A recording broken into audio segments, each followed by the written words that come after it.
Senior leadership in a school, it's a great job, and especially so in an independent school, where high levels of autonomy means you can make a real difference to the lives of young people. But you see, in a large school there's often quite a number of assistant and deputy heads, each of whom has a special area of responsibility. In a small school there might just be 2 or 3 of you, so that means you're getting hands-on in a lot of different areas. That makes the role very interesting and exciting. But of course everything comes at a price. You're going to have the ability to juggle lots of different roles and responsibilities and jobs all at once. And believe me, you need an awful lot of stamina. And then there's the balance.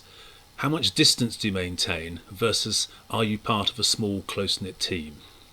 So alongside some fairly familiar areas that you might already have experience in, such as pastoral care, curriculum, assessment, there'll also be some not so familiar areas. Finance perhaps, legal matters, looking after premises and premises staff, and non-teaching staff.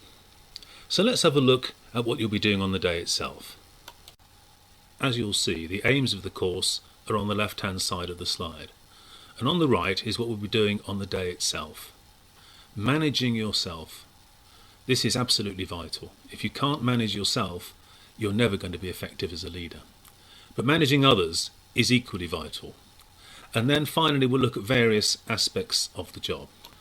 The course begins with looking at managing yourself, because if you can't manage yourself, you're going to find it very difficult to manage others.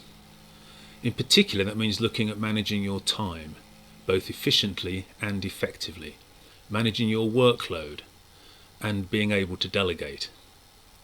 Then of course there's managing others, sometimes those above you, your head or your governors perhaps, but often your colleagues.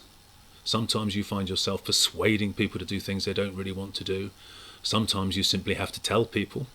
And of course you're going to be managing other people's workload as well as your own. And there's the trap of, whilst reducing others' workload, you end up increasing your own. You need to know what's going on in every single aspect of the school.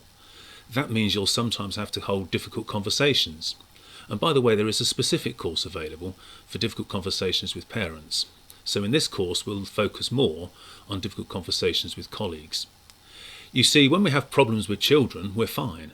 When we have problems with pandemics, we're fine. But when we encounter problems with people, that often leads to paralysis. The course throughout is interactive, so please be prepared to come along and share your own accounts and experiences and ideas. So who's going to benefit from the course?